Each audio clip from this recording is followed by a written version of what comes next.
É muito comum nós ouvirmos alguém dizendo às jovens solteiras: Deus tem um Isaac para você. Assim também como é muito comum nós ouvirmos alguém dizendo para nós, homens solteiros: Deus tem uma Rebeca para você. Essa história entre Rebeca e Isaac acontece no capítulo 24, no capítulo 26 e no capítulo 27 do livro do Gênesis, quando Sara, mãe de Isaac, esposa de Abraão, falece aos 127 anos de idade.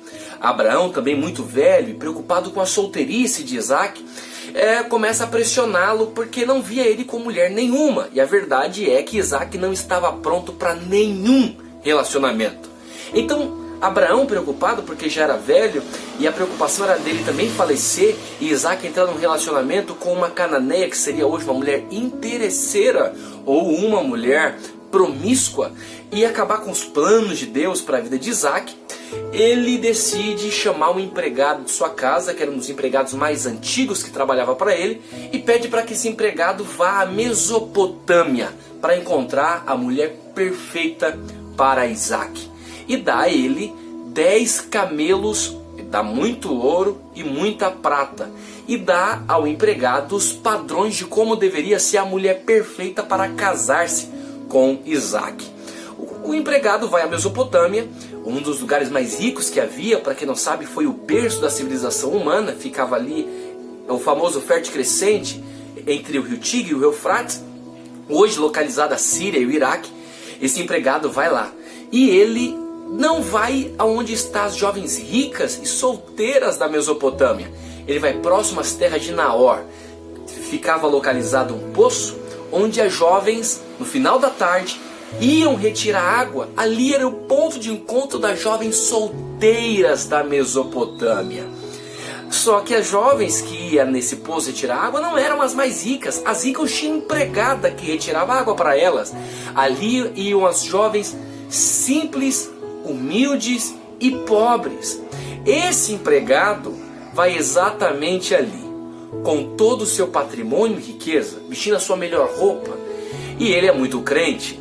Ele está com uma carreta de carros importados, os seus camelos. E aí ele decide fazer uma oração como um bom crente, dizendo: Senhor, ouça o meu senhor Abraão, haja de misericórdia para com Isaac.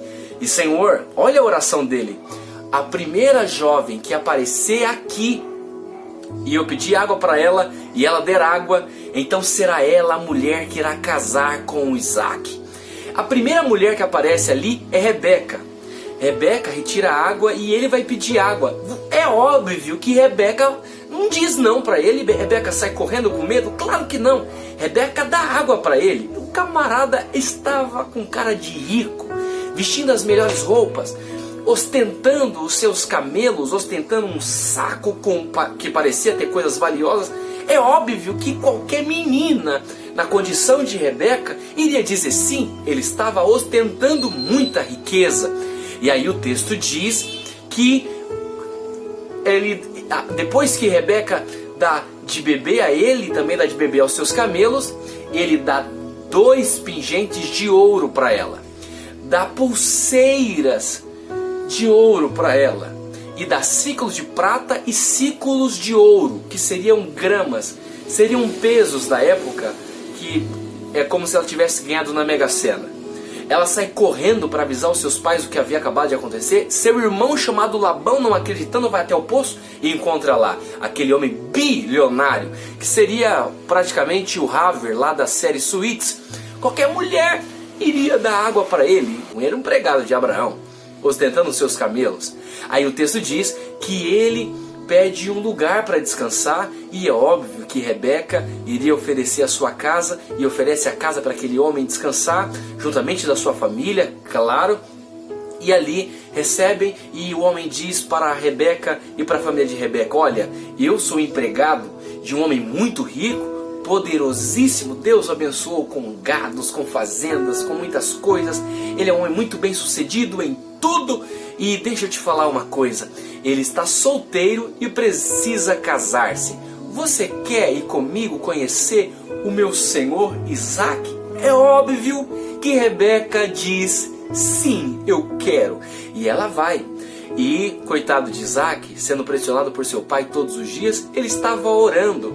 Quando termina a oração, lá vem um empregado com uma moça muito bonita e aqueles 10 camelos atrás, e ela muito bem vestida, usando os seus colares e pingentes de ouro.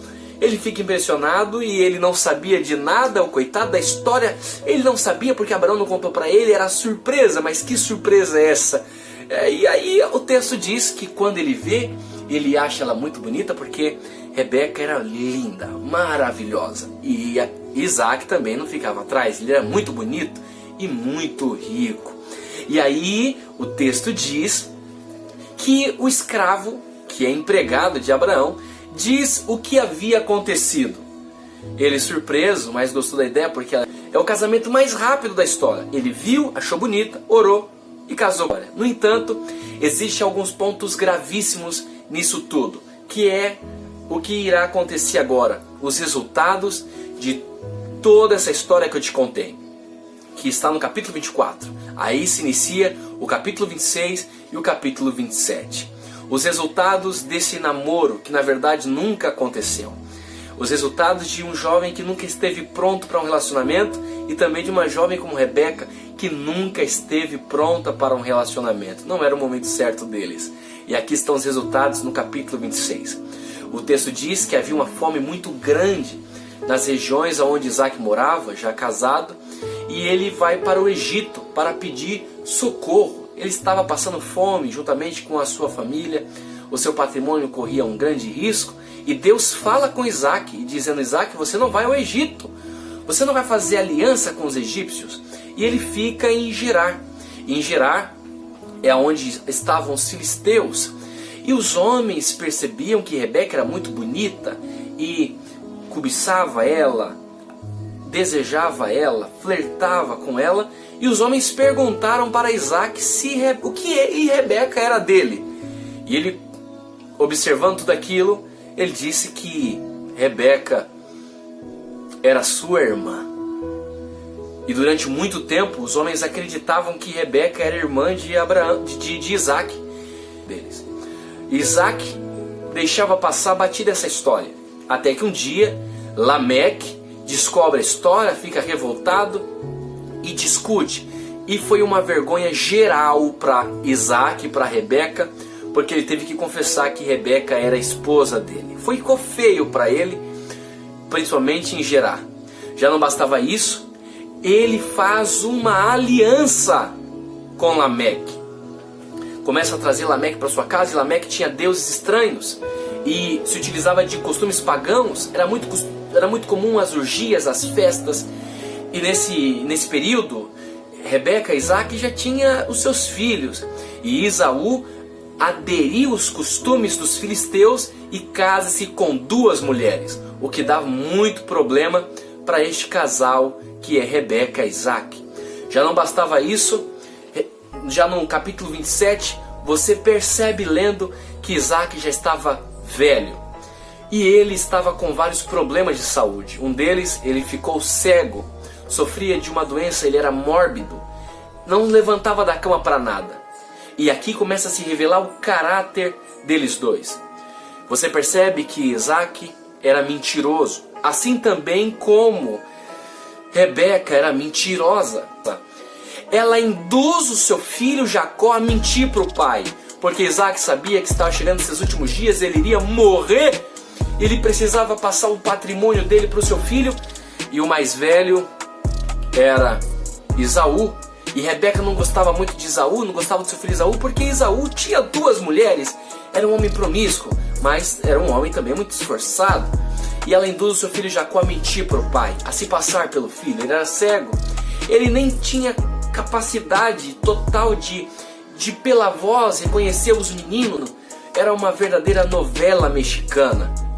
E esses foram os resultados de um namoro que nunca aconteceu. A péssima escolha, a escolha errada de um menino que não estava pronto para um relacionamento. Os amigos, os pais que o pressionavam a entrar no relacionamento, e ele entra sem estar pronto. Uma jovem que foi seduzida pelo dinheiro, por aquilo que o jovem parecia ser, mas o caráter, a moral, os princípios estavam deformados. A escolha para um relacionamento é muito necessária. Você precisa escolher a pessoa exata que vai aparecer no seu caminho. Isso eu vou falar no próximo vídeo, mas é necessário você entender que não é Deus quem irá escolher uma pessoa para você. Quando você nasceu, Deus não foi lá no berçário e disse: Beltraninha será para o Beltrano. Apenas irão aparecer pessoas no seu caminho, que aparentemente têm os mesmos propósitos. Na mente de Abraão, o fato de o empregado procurar uma mulher na Mesopotâmia, que foi a terra onde ele nasceu, talvez ali teria uma mulher que iria ser perfeita para Isaac. Mas você não pode deixar-se ser seduzido pela aparência, ou pelas propostas, ou por aquilo que alguém tem ou não tem. Você precisa tomar as melhores escolhas. E a melhor escolha que você pode tomar para o seu futuro, para o seu relacionamento, é conhecer a pessoa com quem você está gostando, com a pessoa que você irá se relacionar. A escolha é a melhor coisa que você pode fazer. Se ela for boa, se for ruim, você terá um futuro como o de Isaac. Por isso, o casamento de Isaac foi o pior casamento da Bíblia. Aí você me pergunta: Anderson, por que as pessoas dizem que Deus tem uma Rebeca com Isaac? É óbvio, porque elas anexam a imagem de um jovem bonito, filho de Abraão e o segundo patriarca, como o homem perfeito. E Rebeca, por ser muito bonita e está trabalhando, servindo, como uma mulher perfeita. Só que isso não define ninguém. O fato dele ser rico e filho de Abraão, que era um líder espiritual na época, que seja um pastor, que seja um sacerdote, que seja um músico, que seja alguém importante na sociedade, não define quem ele é. E também o fato de Rebeca ser uma mulher que trabalhava, esforçada, deu água para aquele homem, deu água para os camelos, não define que ela é uma mulher perfeita. O que nós temos, o que nós fazemos, não define de fato quem nós somos.